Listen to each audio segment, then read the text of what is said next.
ગોવર્ધનનાથ કી જય, બાળકૃષ્ણલાલ કી જય।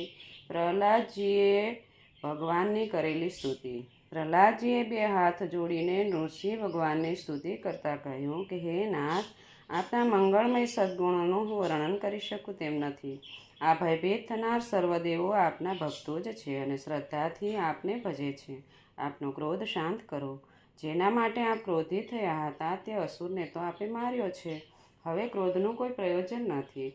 સર્વ લોકો આપની શાંતિની રાહ જુએ છે। હે નૃસિંહ ભગવાન, આપના આ સ્વરૂપનું મનુષ્ય સદાકાળ સ્મરણ કરશે। આપનું આ ભયંકર સ્વરૂપ જોઈને દેવો ભયભીત થયા છે।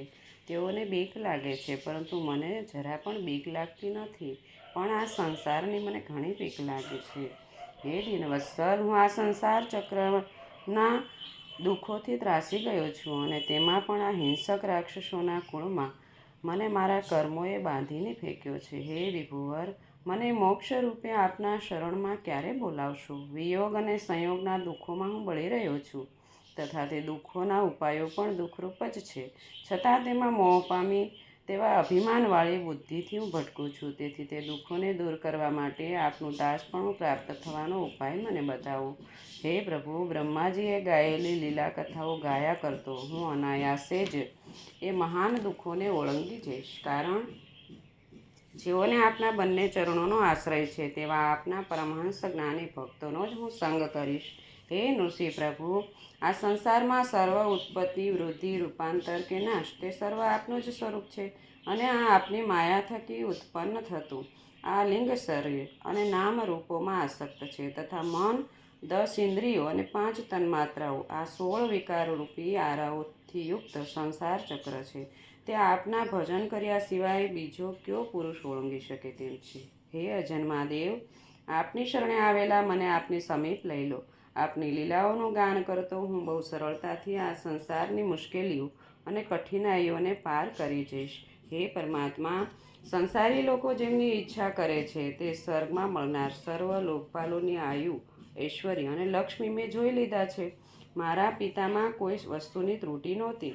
આંખના પલકારામાં બધું હાજર થઈ જતું, સંપત્તિનો તો પાર નહોતો, છતાં આવા મારા પિતાનો પણ નાશ થયો। તેના ભોગોના પરિણામે મેં જાણી લીધા છે। તેથી ભોગો, લાંબુ આયુષ્ય, લક્ષ્મી કે બ્રહ્માના વૈભવથી માંડીને કોઈ પણ ઇન્દ્રિય ભોગ્ય વૈભવને હું ઈચ્છતો નથી।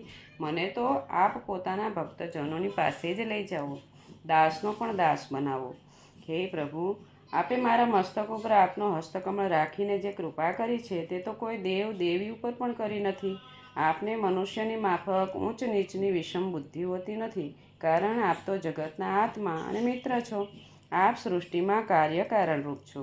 આપથી જગત જુદું નથી, તો પણ આપ તો જગતથી જુદા છો। તેથી ક્યારેક આપ સર્વ ક્રિયાથી રહિત અને નૃસિંહ થઈને પ્રલયકાળના જળમાં સૂવો છો, તે વેળા આપે યોગથી પોતાની દ્રષ્ટિ મીચી હોય છે, કારણ આપ ત્રણેય અવસ્થાથી પર રહેલી ચોથી સ્વરૂપાવસ્થામાં આપ રહેલા હો છો। પોતાની કાળરૂપી શક્તિથી પ્રલયકાળના એ સમુદ્રરૂપ જળમાં આપની નાભીમાંથી ઉત્પન્ન થયેલા કમળમાંથી ઉત્પન્ન થયેલા બ્રહ્માએ એ કમળને જ જોયું હતું અને આપને પોતાની બહાર રહેલા જાણી 100 વર્ષ સુધી તે જળમાં ડૂબકી મારી હતી, છતાં તેઓ આપને પ્રાપ્ત કરી શક્યા ન હતા। તેથી વિસ્મિત થઈને બ્રહ્માજીએ ઘણા વર્ષો સુધી તે કમળમાં બેસીને તીવ્ર તપ કર્યું।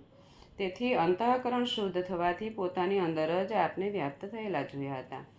તેથી તેઓ આનંદ પામ્યા હતા। પછી આપે હયગ્રીવ સ્વરૂપ લઈ મહાબળવાન મધુકૈટભ દૈત્યનો નાશ કર્યો હતો અને વેદો બ્રહ્માને લાવી આપ્યા હતા। આ રીતે આપે અનેક અવતારો ધારણ કરી લોકોનું રક્ષણ, જગતના શત્રુઓનો નાશ તથા ધર્મનું પાલન કર્યું છે, પરંતુ કળિયુગમાં તો આપ તો ગુપ્ત જ રહ્યા છો।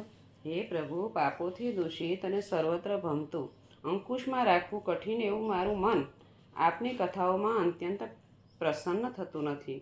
તેથી ગરીબ એવો હું આપના તત્વનો વિચાર કેવી રીતે કરી શકું? મારી ઇન્દ્રિયો આમ તેમ ખેંચી ગભરાવે છે, પરંતુ આપના પરાક્રમો ગાવામાં મારા ચિત્તને પરોવીને હું સંસારરૂપી વૈતરણી નદીથી લગારે બીતો નથી, પરંતુ જેઓ આ સંસારના વિષયો અને માયામય સુખોમાં રચ્યા પચ્યા રહી તે અમૃતથી વિમુખ રહે છે, તે મૂઢ મનુષ્યો માટે મને દુઃખ છે।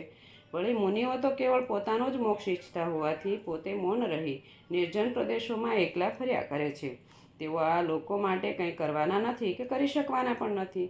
માટે સંસારમાં ભટકતા આ મૂઢ લોકોને આપ વિના બીજું કોણ શરણ આપી શકે? જો આપ તેમને તારશો નહીં તો હું એકલો આ ગરીબ લોકોને છોડી મોક્ષ મેળવવા માગતો નથી. મૌન વ્રત, શાસ્ત્ર શ્રવણ, તપ, ધર્માચરણ, ગ્રંથ વ્યાખ્યા, એકાંતવાસ, જપ, અભ્યાસ અને સમાધિ આ 10 મોક્ષના પ્રસિદ્ધ સાધનો છે. પરંતુ જેમણે ઇન્દ્રિયોને જીતી નથી તેમના માટે આ 10 આજીવિકાના ઉપાયો થાય છે. દંભી મનુષ્યને કાંઈ ફળ મળતું નથી. જેમ બીજમાંથી અંકુર અને અંકુરમાંથી બીજ ઉત્પન્ન થાય છે, તેમ કાર્ય અને કારણના પ્રવાહ રૂપે ચાલતા આપના 2 સ્વરૂપો વેદે પ્રકાશિત કરેલા છે. તે સિવાય ત્રીજું આપનું કોઈ સ્વરૂપ નથી. માટે જ ભક્તિયોગી મનુષ્યો આપને કાર્ય કારણમાં પ્રત્યક્ષ જુએ છે. હે પ્રભુ, સુખ ભોગની લાલસા છોડી આપને નમસ્કાર, આપની સ્તુતિ, આપને સર્વ સમર્પણ, આપના ચરણોનું સ્મરણ, આપની સેવા અને આપની કથાનું શ્રવણ આ 6 અંગોવાળી આપની ભક્તિ એ જ આપને પ્રાપ્ત કરવાનો ઉપાય છે. માટે મને આપનું દાસત્વ અર્પણ કરો. નારદ મુનિ બોલ્યા કે પ્રહલાદની આવી સ્તુતિ સાંભળી નિર્ગુણ ભગવાને ક્રોધ દૂર કરી પ્રસન્ન થઈ બોલ્યા કે હે તાત, તારું કલ્યાણ થાઓ. હું તારા પર પ્રસન્ન થયો છું. તું ઈચ્છિત વરદાન માંગ. હું ભક્તોની કામનાઓ પૂર્ણ કરું છું. પોતાનું કલ્યાણ ઈચ્છતા ધીર પુરુષો મને જ પ્રસન્ન કરે છે. આ રીતે ભગવાને પ્રહલાદને લોભાવા માંડ્યો. પરંતુ ભગવાનનો એકાંત ભક્ત હોવાથી પ્રહલાદે કોઈ વરદાનોની ઈચ્છા કરી નહીં. બોલ ગોવર્ધનનાથ કી જય. બાળકૃષ્ણ લાલ કી